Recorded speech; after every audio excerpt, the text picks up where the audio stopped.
Baik, kembali dalam buletin awal ni. Kita tahu sejak hari semalam dan juga beberapa hari lepas, penduduk ataupun warga kota yang pulang ke kampung mula memenuhi lebuh raya utama, terutamanya untuk kembali ke ibu kota.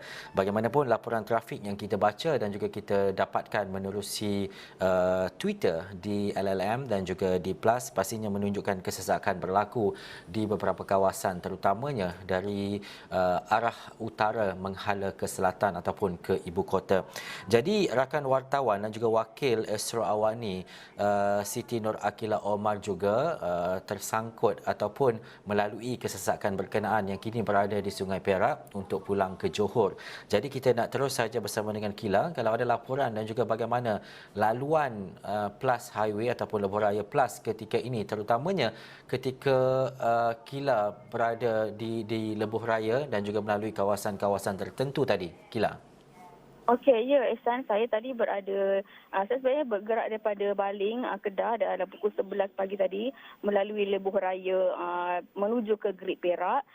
Laluan di situ lancar, memang seperti biasa, dan daripada Great Perak menuju ke Kuala Kangsar, kita turun tol Kuala Kangsar lah. Daripada situ berlaku, dia tak sesak tapi keadaan kenderaan tu bergerak perlahan. Dalam 40 hingga 60 km sejam, dan pada ketika ini saya berada di hentian rawat dan rehat di Sungai Perak, yang mana di hentian rawat dan rehat ini kalau boleh saya kongsikan gambar yang saya ambil tadi atau visual yang saya ambil, memang ada kesesakan sedikitlah daripada segi parking dan juga penggunaan fasiliti seperti tandas dan juga surau. Memang ada nampak sesak sikit, pun ada juga beratur untuk memasuki tandas dan juga surau di sini. Dan apa yang saya boleh kongsikan, keadaan trafik agak berjalan tetapi sedikit perlahan dan mungkin mengambil masa untuk pulih, mungkin sekitar beberapa jam lah kalau kita boleh lihat daripada segi perjalanan trafik tu, Ehsan.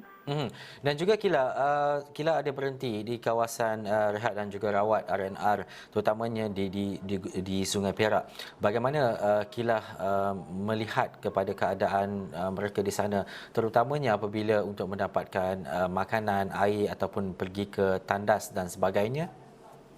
Ya, seperti saya kongsikan tadi, Ehsan, sebenarnya dekat hentian rawat dan rehat ni, di bahagian hentian rawat dan rehat sendiri agak penuh, dengan keadaan parking pun tiada. Jadi saya mengambil keputusan untuk berada di sekitar kawasan stesen minyak di sini. Dan apabila di sini juga sebenarnya untuk penggunaan fasilitas seperti tandas dan surau itu memang perlu beratur lah. Kita kena beratur untuk menunggu giliran, tapi alhamdulillah tiada kesesakan yang melampau. Dan penggunaan fasiliti juga berjalan lancar, macam untuk mendapatkan makanan dan minuman juga perlu beratur sebab penggunaan dia adalah tinggi di sini, Ehsan. Begitu juga dengan, ada juga saya lihat ahli-ahli keluarga ataupun kenderaan lain yang membawa makanan membawa makanan sendiri daripada tempat mereka, mungkin untuk berhenti di pondok-pondok menikmati juadah dan mungkin bersantai seketika bagi mengelakkan kesesakan lalu lintas berterusan, Ehsan. Dan juga Kila, satu perkara untuk kita lihat adalah berkaitan dengan pemakaian pelitup muka dan sebagainya. Kita tahu bila berada di kawasan terbuka, pemakaian pelitup muka tidak lagi diwajibkan. Dan juga ini apa yang saya dapat saksikan semalam juga ketika saya pulang daripada kampung untuk ke ibu negara dan juga di Kuala Lumpur. Bagaimana dari segi mungkin ada dalam kalangan kita ataupun dalam kalangan masyarakat yang masih lagi terus memakai pelitup separuh muka ini walaupun berada di kawasan terbuka, terutamanya di kawasan-kawasan rehat seperti di Sungai Perak dan juga kawasan-kawasan lain, Kila. Ya, benar, Ehsan. Menyentuh dengan pelitup muka memang terdapat penggunaan.